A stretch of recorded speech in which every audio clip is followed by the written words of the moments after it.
Welcome to React Native tutorial और ये है पार्ट 12 और इसमें हम देखने वाले हैं फैच फंक्शन। और प्रीवियस था पार्ट 11 जिसमें हमने देखा था स्टेट और प्रॉप्स। तो चलिए बढ़ते हैं कोडिंग की तरफ और देखते हैं कि फैच एक्चुअली क्या है। तो ये रहा हमारा एडिटर और ये रहा इम्यूलेटर। अब सबसे पहले हमें ये समझना है कि एक्चुअली फैच का मीनिंग, फैच फंक्शन का एक्चुअली यूज़ क्या है और हमें उसकी क्यों ज़रूरत है।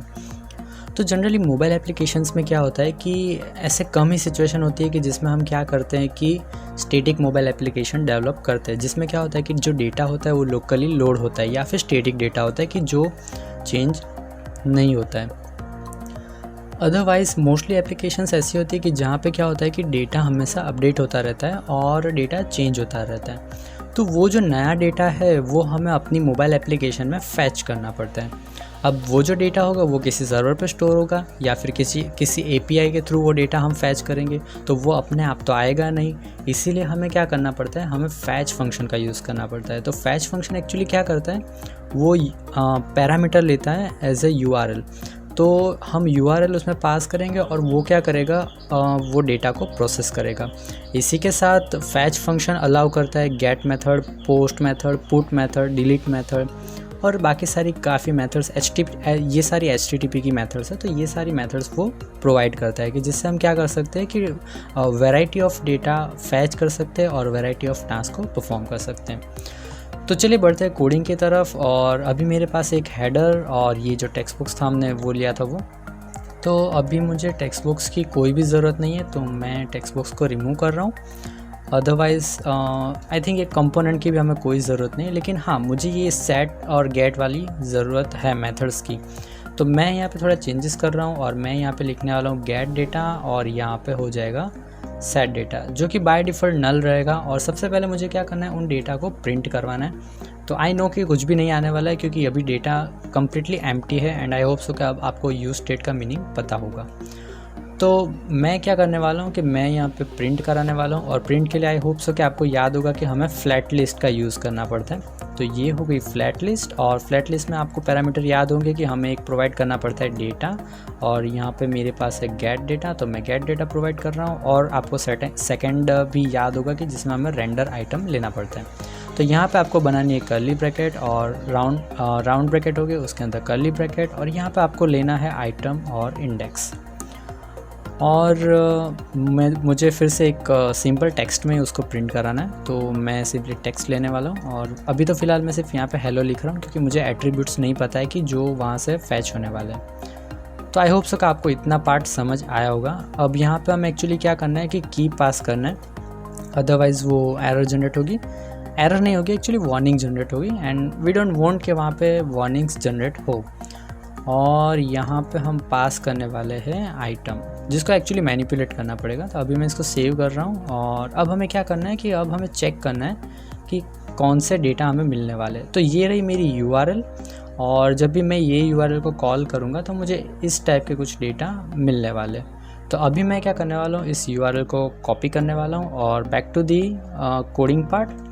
तो ये रहा हमारा एडिटर और ये हमारा इम्यूलेटर। अब सबसे पहले हमें फैच फंक्शन लिखना है। तो फैच फंक्शन कैसे लिखते हैं सबसे पहले वो देखते हैं। तो बेसिकली फैच फंक्शन के लिए आपको क्या करना है, आप डायरेक्टली यहाँ पे भी फैच फंक्शन लिख सकते हो, लेकिन हमें ऐसे बिल्कुल भी नहीं करना है। और हमें क्या करना है कि हमें मॉड्यूलर प्रोग्रामिंग फॉलो करनी है।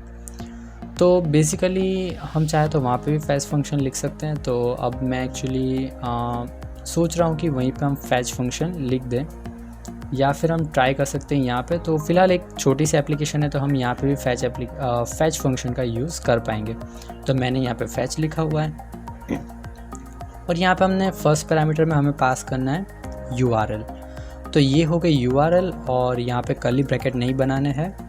तो ये सिंपली हुआ फैच फंक्शन। अब हमें एक्चुअली क्या करना है कि जब भी फैच फंक्शन एग्जीक्यूट होगा तो वो कुछ प्रोसेस करेगा। तो उसके लिए हमें क्या करना है कि .then लिखना पड़ेगा।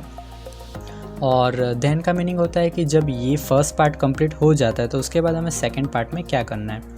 तो यहाँ पे देन होगा और देन में हमें क्या करना है कि वो जो हमारे पास रिस्पॉन्स होगी वो हमें पास करनी है। तो मैं यहाँ पे ले रहा हूँ रिस्पॉन्स। और सबसे पहले आपको भी यही टास्क करना चाहिए कि सबसे पहले तो आप रिस्पॉन्स को प्रिंट करा के चेक करिए कि आपके रिस्पॉन्स में क्या आ रहा है। तो मैंने यहाँ पे console.log करके मैंने प्रिंट करवाई है और मैं इसको सेव कर रहा हूँ।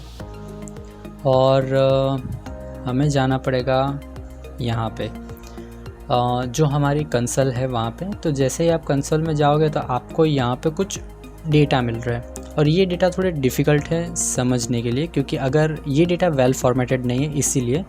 लेकिन यहाँ पे हमें एक्चुअली ढूंढना है स्टेटस। तो ये रहा, ये जो स्टेटस है वो ओके आया हुआ है, मतलब कि ये जो ओके है वो ट्रू, और स्टेटस में हमें 200 मिला है। तो इसका मतलब है कि जो हमारी URL है वो सक्सेसफुली एग्जीक्यूट हुई है। जो लोग React.js में वर्क किया उनको पता होगा कि ये एक्चुअली क्या है, इसीलिए प्री रिक्वायरमेंट में बोला था कि React.js को आपको लर्न करना है। अब सेकंड टास्क में हमें क्या करना है कि एक बार तो हमने देन लिख दिया, अब यहाँ पे हम क्या करने वाले, इफ़ कंडीशन में हम क्या करेंगे कि res.ok को चेक करवाएंगे।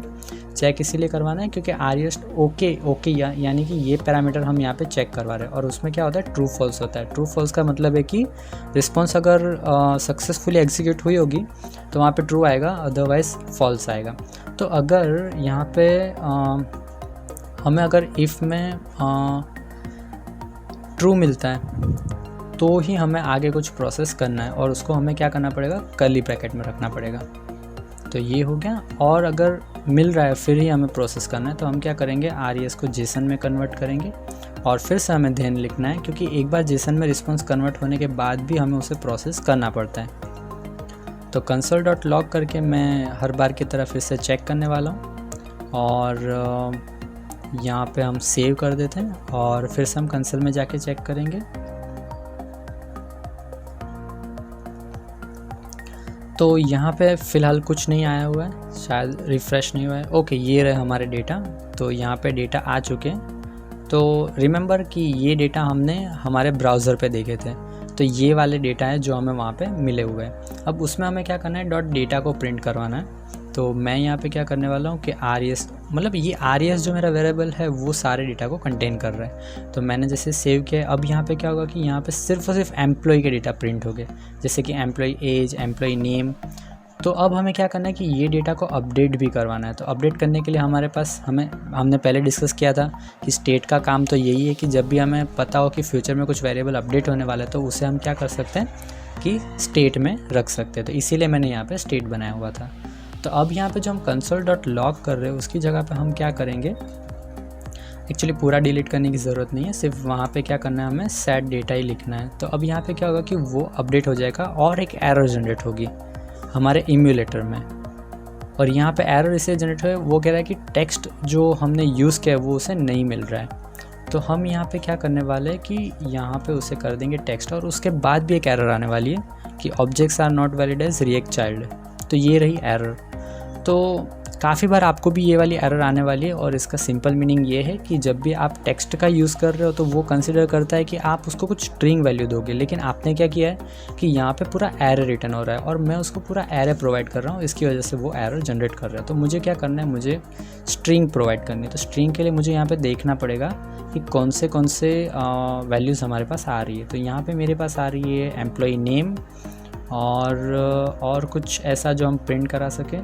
तो I think employee name print करा के चेक करते हैं। तो यहाँ पे सिंपली हमें क्या करना है, स्क्वायर ब्रैकेट में जैसे हम एरे यूज़ करते हैं वैसे ही हमें उसको यूज़ करना है। तो मैंने एम्प्लॉय और एज लिख दिया, रिफ़्रेश करते हैं, और जैसे हम प्रिंट करेंगे यहाँ पे क्या हो रहा है कि एम्प्लॉय की जो एज है, एम्प्लॉय की एज है वो प्रिंट हो रही है। और अगर हम चाहते तो एम्प्लॉय नेम भी कर सकते हैं। तो मैं जैसे इसे सेव करके रिफ़्रेश करूँगा तो यहाँ पर क्या होगा, एम्प्लॉय के नेम प्रिंट हो रहे हैं।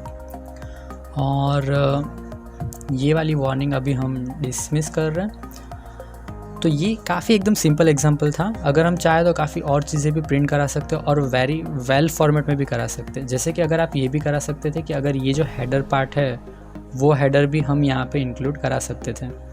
तो वैसे भी हम कर सकते हैं और ज़्यादा कॉम्प्लेक्स कंपोनेंट भी बना सकते हैं। तो ये काफ़ी एक सिंपल एग्जांपल था फैच का। इसके अलावा हम गेट पुट, ये गेट मेथड थी, बाय डिफ़ॉल्ट हमें गेट मेथड मिलती है यहाँ पे।